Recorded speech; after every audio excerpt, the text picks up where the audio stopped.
Hello, I'm Groat 2. Welcome back to my studio. We've got another gorgeous day outside. Perfect day to paint a classic composition of tangerines. Actually, right behind me here, I've got 3 tangerines in a classic composition with little branches and leaves positioned all around. So, volume 9, we're going to focus on these tangerines, and I hope to actually address those 13 phases I've presented in the past and spend more time clarifying some of the questions people have posed. And I'm going to work on a canvas. I've actually got a gessoed cotton duck canvas stretched over an MDF board, and you're going to see me actually build up an undertone with burnt umber and then paint directly into it. So let's get to it and have some.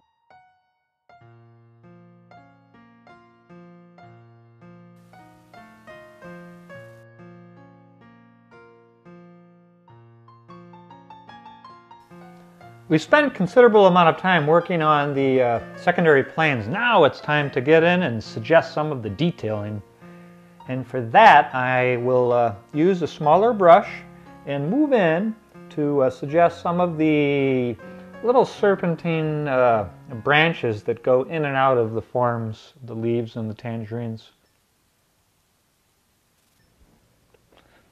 So I'm going to work with a number 2 bristle and mix up some ultramarine blue,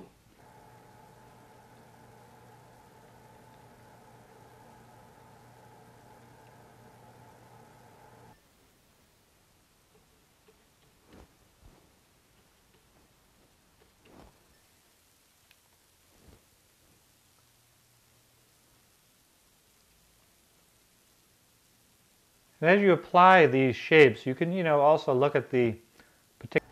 So we have the basis of the leaves. We've got the green, the chromium green I used with the burnt umber underneath, and then we went in with the blue-gray.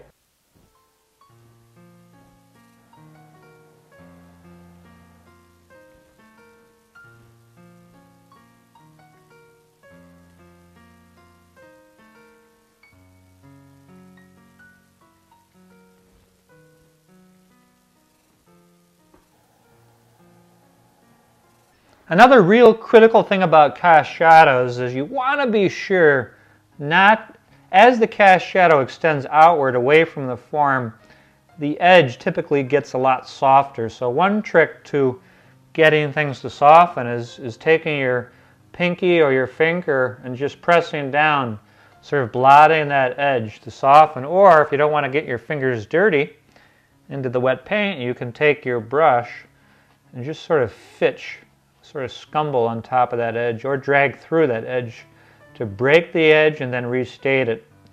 But during this phase, it's good to really look at the particular contour of the cast shadow and how sharp or how soft the edge is to get it to look naturalistic.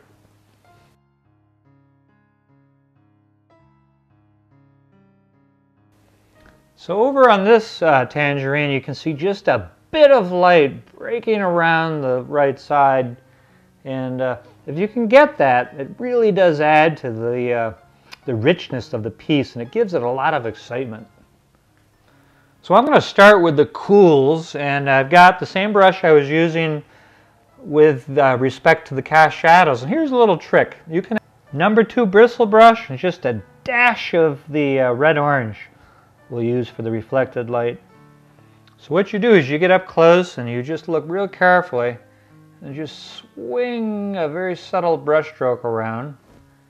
And then what you can do after that, wipe out the excess paint out of your brush and just sort of soften that stroke, the side that's inward, just to get it to mesh into the darkness. So it's all about, with reflected lights, it's really all about just suggesting and being as subtle as possible. It's just a nuance of that warmth coming around the dark side.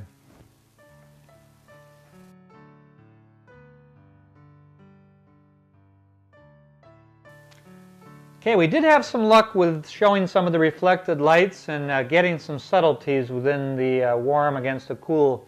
Now we're going to phase into going back and revisiting the background back here, just to bring some warms back here and perhaps lighten some areas up in the foreground. You know, move the warms into the warms, the cools into the cools, and trade places, and just give the background a little bit more excitement. And for that, you can use a variety of tonalities and take some chances. This is a point in the painting where, you know, you have the foundation, the formless elements put together, and it's a, you know, good time to take some chances and try to move some color around and see what happens. Don't be afraid to be inventive. The background variation, I'm going to use a bristle brush and just scumble in some of these warms back into the darks. Work with some of this warm, murky gray. It's like a grayish orange. So I've got my bristle brush, and I'm going to come into the back and just scumble in some tonalities just to vary those darks.